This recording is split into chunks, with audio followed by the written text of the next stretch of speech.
Bienvenidos and welcome to another episode of Spain on a Fork. Today we are coming in with another dessert recipe, and I tell you, we've been making more desserts than normal here on the show, which I think is a good thing. Anyways, we're making a Spanish strawberry cake. This is known in Spain as un bizcocho de fresa. Now the beauty of this cake is that you can enjoy it all year round, but it's extra special during the spring and summer months as strawberries are in season, and it gives this cake a bigger depth of flavors. Folks, this recipe is effortless to put together where there's no tricky techniques. The cake is filled with so many great flavors, and it's all done in about 45 minutes. This video is sponsored by tienda.com. You know that Tienda is an online superstore focusing on selling all things Spain for your home and kitchen, and they've been around since 1996. And like I always tell you, they have a huge selection of artisan Spanish ingredients like queso manchego, the famous jamón serrano and jamón ibérico, Marcona almonds, olives, the beautiful canned seafood from Spain, and all the spices you need to make all your favorite Spanish recipes, among so many other great ingredients. And let me tell you, when it comes to paella pans, they have an amazing selection of authentic Spanish paella pans that range in size from 2 servings all the way up to 50 servings. And they even offer classic grilling systems, that way you can always perfectly cook your paella. Folks, visit tienda.com, let them know Albert from Spain on a Fork sent you there, and make sure to use coupon code ONAFORK during checkout for 10% off your order. Let's begin by grabbing 3 large eggs and cracking them into a large bowl. As always, the eggs that I'm using are cage-free organic, but you can use whatever eggs you like. Then we'll add in 1 cup of granulated sugar, which is 200 grams, and half a cup of plain Greek yogurt, which is 125 grams. The yogurt I'm using is 2% fat, but you can also use full fat, non-fat, or even a plant-based yogurt. And using a handheld electric mixer, we'll mix the ingredients together until we end up with a light and creamy texture. If you don't have an electric mixer, no big deal. Just use a manual whisk and whisk the ingredients vigorously until you end up with a similar texture.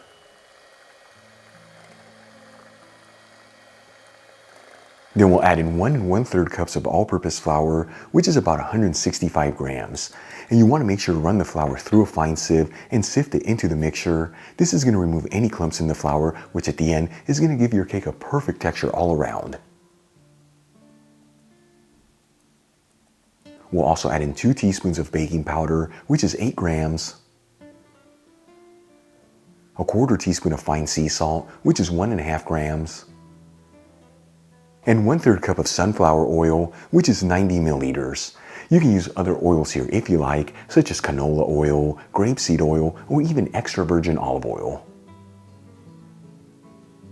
And once again, using the electric mixer, we'll mix the ingredients until we end up with a thick and creamy batter.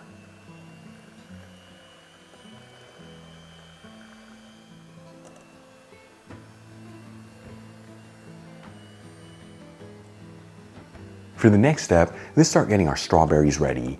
I'm going to grab 2 cups of fresh strawberries, which is 200 grams, or about 12 medium-sized strawberries that have already been washed and patted dry, and start by removing the outer leaves. Then we'll cut each strawberry into 4 evenly sized pieces.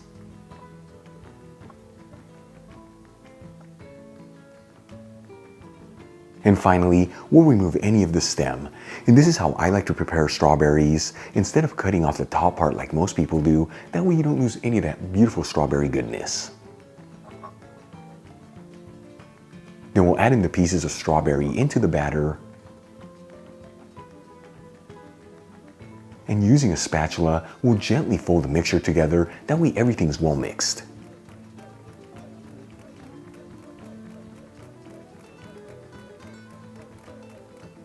Then we'll grab a round baking pan.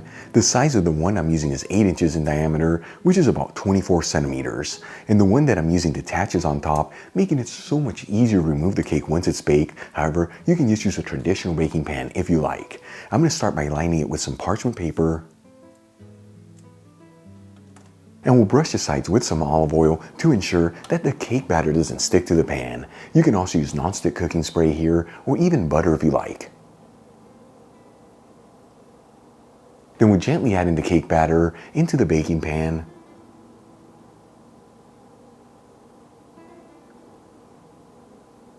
And make sure to scrape off any of that extra batter, that way you don't lose any of this beautiful goodness. And we'll add the baking pan into a preheated oven, bake and broil option, that's the bottom and top heat, very similar to a convection oven, or even bake with the fan on, 180 degrees Celsius, which is 355 degrees Fahrenheit. After about 40 minutes, this cake should be perfectly cooked through. Of course, every oven heats differently, so it might take you 5 minutes less or even 5 minutes more. You can always tell when your cake is perfectly cooked through. You just pierce it with a toothpick in the middle, and if it comes out cleanly, it is ready to go. At this point, I'm going to remove the cake from the oven. And we're going to let it rest at room temperature for a couple minutes. That way it can settle and slightly cool off. Once the cake is cool enough to handle, I'm going to gently remove it from the baking pan and add it into a serving dish.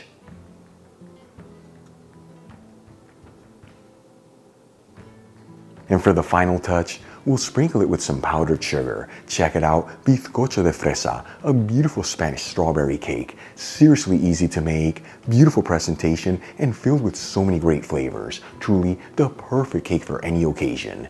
Let's give it a try and see how it turned out.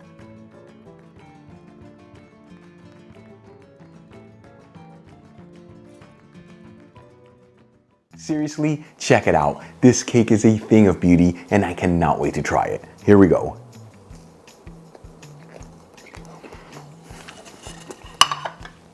Oh my goodness, that is so good.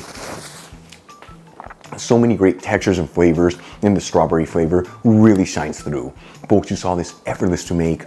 Give it a try at home, serve it next to a cup of hot chocolate or even some coffee or tea, and you're gonna have yourself the best moment of your day. Really quick before I go, shout out to a couple of my patrons, Edward J. Garrison, David Houston, Britt Saunders, Tandy Irvin, and Debbie Lee. Again, guys, thank you so much for being patrons of Spain on a Fork. You know how much I appreciate you. If you enjoyed today's video, hit that like button, leave me a comment below, and if you're not subscribed, don't forget to smash that subscribe button and click on the bell icon. Then we can get notified every time I release new content and to become a part of the Spain on a Fork family. Till the next time, hasta luego.